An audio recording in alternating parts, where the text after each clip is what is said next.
सभी का स्वागत है eye of truth holistic and spiritual channel में। हम मिल रहे हैं अल्फ़ाबेट्स की श्रृंखला में। हमारे फर्स्ट अल्फ़ाबेट की क्वालिटीज़ को जान रहे हैं, जो हमारे नाम का पहला अक्षर यदि हमारा उस अक्षर से शुरू होता है तो वो हमारे जीवन में क्या इफ़ेक्ट डालता है। और सबकी जानकारी के लिए बताना चाहूँगी कि जो सबसे पहला अल्फ़ाबेट होता है उसका हमारा सबसे ज़्यादा इफेक्ट होता है। आज हम बात कर रहे हैं एक बहुत ही कॉमन अल्फ़ाबेट के ऊपर, जो बहुत कॉमन है, जिससे बहुत नाम पाए जाते हैं। वो नाम है आपका रजनी, राहुल, रोहित, राजू एंड आपका जितने भी आर अल्फ़ाबेट देखा गया है बहुत कॉमन होता है और बहुत लोगों के नाम इसमें मिलते हैं। तो आज एक बहुत ही कॉमन अल्फ़ाबेट ले रही हूँ, अल्फ़ाबेट आर।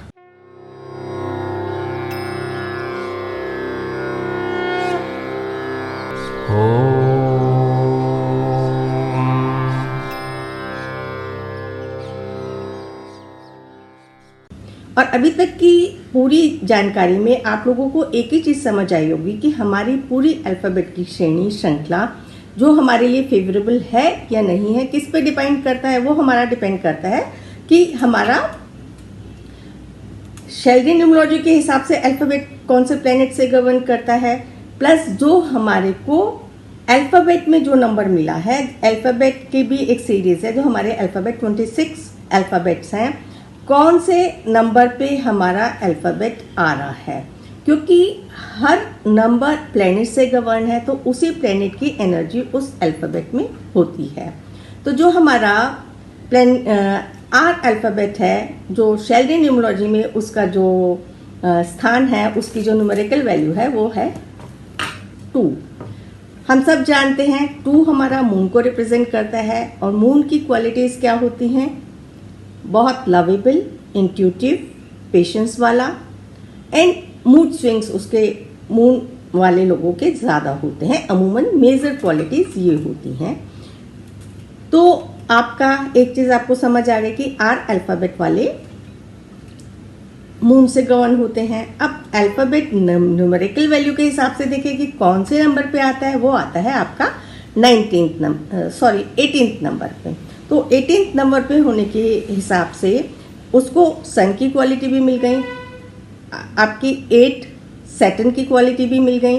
1 और 8 को जब हमने टोटल किया तो वो आ गया 9, तो आपको मार्स की क्वालिटी भी मिल गई। तो इस हिसाब से आपको सन, मून, सैटर्न एंड मार्स, ये 4 क्वालिटीज़ मिल गई।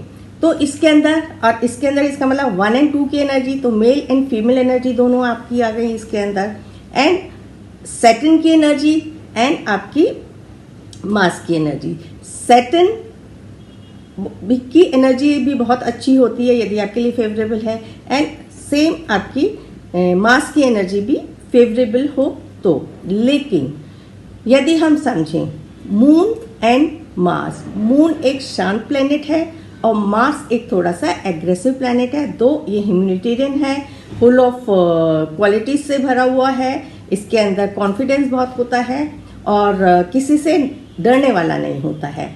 जबकि जो मून है, मून नेचर के जो प्रधान लोग होते हैं वो थोड़े से सेंसिटिव होते हैं और इमोशनल होते हैं। तो कहीं ना कहीं ये थोड़ा सा एंटी हो जाता है इस हिसाब से। लेकिन यदि ये सारे प्लैनेट्स आपके बैलेंस हैं आपके नाम में, तो ये हमेशा आपको पॉजिटिव रिजल्ट्स देता है।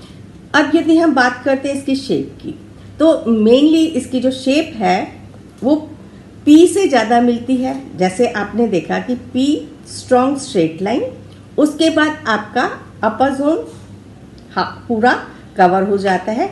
और ज़्यादातर हम अल्फ़ाबेट्स में यदि शेप्स को देखते हैं तो जो हमारा अपर जोन होता है वो हमारे ब्रेन पावर, स्पिरिचुअल जोन को ज़्यादा रिप्रेजेंट करता है, एंड जो डाउन है वो हमारे फिजिकल रेलम को, अर्थ को ज़्यादा रिप्रेजेंट करता है। तो हमारा जो आर अल्फ़ाबेट क्या हुआ, और इसका आर आपकी ब्रेन से, पी से आपके हाफ सर्कल से, फिर वहीं से आपकी एक आगे की तरफ डंडी निकलती है जो आपकी आ रही है फ्रंट, मतलब एज इफ कि यू आर मूविंग फॉरवर्ड। तो जो जितनी पी की क्वालिटीज होती हैं वो तो होती ही हैं इसके अंदर, उसके साथ साथ ऐसे लोग डेयरिंग होते हैं और मूव फॉरवर्ड करना जानते हैं, उनका फुट हमेशा आगे की तरफ बढ़ा होता है, वो एक्शन लेना जानते हैं, they are very good in taking deciding and taking action. तो वो एक्शन लेने के लिए वो हमेशा तैयार होते हैं। तो इस प्रकार से आपने समझा कि आर में ये क्वालिटीज़ होती हैं। तो ऐसे लोग जो आर हम जैसे आर को यदि हम इमेजिन भी करें तो आपको कहीं ना कहीं ये नहीं समझ में आता कि बहुत ही एक प्रिंस स्टाइल में पैरों को थोड़ा फैला के कोई बहुत ही रॉयल पर्सनैलिटी बैठा हुआ है। तो ऐसे लोग थोड़ी इनके अंदर एक करिश्मा होता है इनकी जो अपीयरेंस में, बातचीत में, क्योंकि इनके अंदर 9 की वजह से कॉन्फिडेंस भी होता है, 2 की वजह से अफेक्शनेट भी होते हैं, एंड 1 की वजह से 1 की जो सन की इनके अंदर क्वालिटीज़ होती हैं, इनको वो शाइनिंग एंड कॉन्फिडेंट एंड एक जो उनके अंदर कन्विंसिंग पावर, ये सारी चीज़ें इनके अंदर अच्छी होती हैं। तो ये क्वालिटीज़ इन लोगों के अंदर काफ़ी अच्छी देखी गई हैं। लेकिन जैसे आपका पी इधर से क्लोज हो जाता है, आर भी इधर से क्लोज हो जाता है, and then it move forwards. तो इसके अंदर हम देखते हैं कि जब आप पी क्लोज हो जाता है, आर भी क्लोज हो जाता है, तो ऐसे लोग थोड़े सीक्रेटिव होते हैं, अपने सीक्रेट्स को संभाल के रखते हैं, अंदर ही रखते हैं, उनको कोई जज नहीं कर पाता है। एंड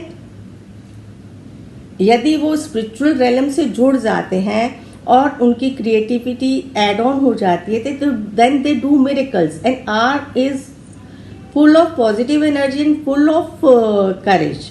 यदि आर वाले लोग जिनका भी नाम आर से शुरू होता है अपने टुवर्ड्स पॉजिटिव साइड पे काम करते हैं, तो उनको लाइफ में सब कुछ मिलता है जो उन्हें चाहिए। लेकिन उनका जो ड्रॉबैक होता है, यदि हम उनकी नेगेटिव साइड को समझे, तो उनकी जो नेगेटिव साइड जाती है, क्योंकि दे ओनली वांट टू जैसे कि मूव फॉरवर्ड, एंड 9 की एनर्जीज के कारण उनके अंदर थोड़ा एग्रेशन होता है। तो एग्रेशन होने के कारण उनके अंदर एंगर होता है, और एंगर के कारण कई बार उनके डिसीजंस, उनके रिलेशंस उनको कई बार एग्रेसिव एंड अनकंट्रोल बना देते हैं। तो जब उनके अंदर ये वाली सारी क्वालिटीज़ आ जाती हैं, तो वो कहीं ना कहीं नेगेटिव हो जाते हैं। यदि हम देखिए नाम आर, नाम राम आर से शुरू होता है, एंड रावण ये भी आर से शुरू होता है, एंड आर में जो राम में जो सेकंड अल्फ़ाबेट है वो ए है, और रावण में भी सेकंड अल्फ़ाबेट ए है। तो दोनों के 2 अल्फ़ाबेट्स पॉजिटिव होने के साथ साथ नेगेटिव क्यों? तो क्योंकि यहाँ पे कहीं ना कहीं ईगो, डिस्ट्रैक्शन, ये क्वालिटीज़ रावण में ज़्यादा आगे, जो उनके पतन का कारण हुआ। वो उसके अंदर ज्ञान बहुत था, विजडम बहुत थी, ब्रेन पावर बहुत थी, तो और लेकिन कहीं ना कहीं वो एग्रेसिव भी था। तो इस कारण से हमने ये वीडियो थोड़ी लंबी हो गई है, मैं काफ़ी डिटेल में समझा रही हूँ। क्वालिटीज़ तो और हैं और इसके ऊपर बहुत बोला जा सकता है, और यदि आपको इसके पॉजिटिव ट्रेट्स चाहिए, नेगेटिव ट्रेट्स इसमें आपके ज़्यादा हैं, तो आप इसके अंदर मूनलाइट पे, मून के ऊपर मेडिटेशन करें, तो जो आपके एक तो मन को भी शांत करेगा और आपके एग्रेशन को भी शांत करेगा। ओम नमः शिवाय का चयन कर सकते हैं। एंड 9 की एनर्जी को बैलेंस करने के लिए आप लोग हनुमान चालीसा पढ़ सकते हैं। और जिन लोगों को यदि गुस्सा ज़्यादा आता है, तो वो अपने हाथ में रेड मौली बांध के रख सकते हैं। एंड एवरी ट्यूसडे या 15 दिन में ट्यूसडे में जब भी उनकी मौली वाइट पड़ने लगे, तो वो उस मौली को चेंज करें। आशा करती हूँ ये जानकारी आपको अच्छी लगी होगी, और यदि आपको अच्छी लगी है और आप इन चीज़ों से सहमत हैं, तो आप कमेंट बॉक्स में ज़रूर कमेंट करें कि यू एग्री विद इट। और अभी तक जितनी श्रृंखला में हमने बात की है, उस अल्फ़ाबेट के ऊपर यदि आपको कुछ रेमेडियल पार्ट आपने फॉलो करके आपको यदि कोई फ़ायदा हुआ है, तो डू शेयर ऑन पेज। तो इसी के साथ आप सभी को बहुत बहुत धन्यवाद। Thank you so much. मिलेंगे फिर अगली श्रृंखला में किसी नए अल्फ़ाबेट के साथ। Thank you. हमारे चैनल आई ऑफ ट्रुथ को सब्सक्राइब कीजिए YouTube पर, इसे फॉलो कीजिए Facebook पर, Instagram पर, Twitter पर और कू पर। हमारे चैनल के बारे में फीडबैक देने के लिए हमें मेल कीजिए ioftruth.6@gmail.com पर।